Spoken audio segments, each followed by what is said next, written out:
Hello everyone खुलुमबाय आरो नोंथांमोनखौ बयखौबो दिनैनि गोदान मोनसे आपडेट भिडिअआवहाय बरायनानै लाग्रोनाय जाबाय लोगोफोर। लोगोफोर नोंथांमोननि गेजेराव फैलायबाय आं दायो गोदानै फैनो गोनां मोनसे आपकामिं अफिशियेल बैसागु मिउजिक भिडिअनि सायाव आपडेट लानानै। ओमफ्राय लोगोफोर ओरैनोथ' नोंथांमोना बे भिडिअनि टाइटेल थाम्बनेल आरो इन्ट्र'खौनो नायनानै एसेबाबो मिथिखाबाय जानांगौ नङा होमबा लोगोफोर। ओमफ्राय लोगोफोर बे आपकामिं अफिशियेल बैसागु मिउजिक भिडिअखौ जोङो माब्ला आरो बबे प्रडाक्शनाव नुनो मोनगोन आरो सोर सोरखौ फाव खालामनायखौ नुनो मोनगोन बेफोरखौ आबुङै मिथिनो थाखाय नोंथांमोना भिडिअखौहाय जोबजासिम नायलांबाय थादो लोगोफोर। लोगोफोर नोंथांमोनाथ' गोबाङानो मुंदांखा मेथाइ रोजाबगिरि खनसाय ब्रह्म बिथांनि लिरनाय आरो रोजाबनायाव ओंखारनाय गोसो दंब्ला बुंना लाखा पार्ट 1 निफ्राय लानानै पार्ट 4 सिमखौथ' नोंथांमोना बयबो नायखादों नङा होमबा लोगोफोर आरो गोबां रायजो राजानो अनसायखादों नङा होमबा लोगोफोर। लोगोफोर आरोबाव खनसाय ब्रह्म बिथांनिनो लिरनाय आरो रोजाबनायाव गोसो दंब्ला बुंना लाखा पार्ट 5 फैनो थांगासिनो लोगोफोर। दायो बिनि मिउजिक भिडिअनि शुटिंआ सोलिगासिनो दङ।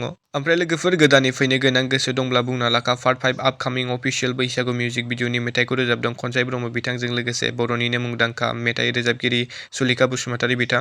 आरो बे गोदानै फैनो गोनां गोसो दंब्ला बुंना लाखा पार्ट 5 आपकामिं अफिशियेल बैसागु मिउजिक भिडिअ जों गाहाय फावखुंगुर महरै फाव खालामनायखौ नुनो मोनगोन सानि ब्रह्म बिथांजों लोगोसे गाहाय फावखुंग्रियाव दङ दीप्ति बसुमतारी बिथां।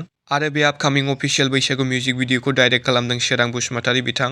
ओमफ्राय लोगोफोर दायो बे आपकामिं अफिशियेल बैसागु मिउजिक भिडिअनि शुटिंआ सोलिगासिनो दं। नोंथांमोना सोर सोर नायनो थाखाय एक्साइटेड जानानै दं कमेन्ट सेक्सनाव खोन्थाहरदो लोगोफोर आरो नायनो थाखाय सानैसो नेनानै थाथ'दो लोगोफोर। लोगोफोर दिनैनि सर्ट आपडेटआ बेनोमोन। नोंथांमोना भिडिअखौ नायना मोजां मोनदोंब्ला लाइक खालामबानो जाबाय आरो सोरबाफोर चेनेलाव गोदानै फैदोंब्ला साबस्क्राइब खालामना होबानो जाबाय। लोगोफोर गोजोन्थों।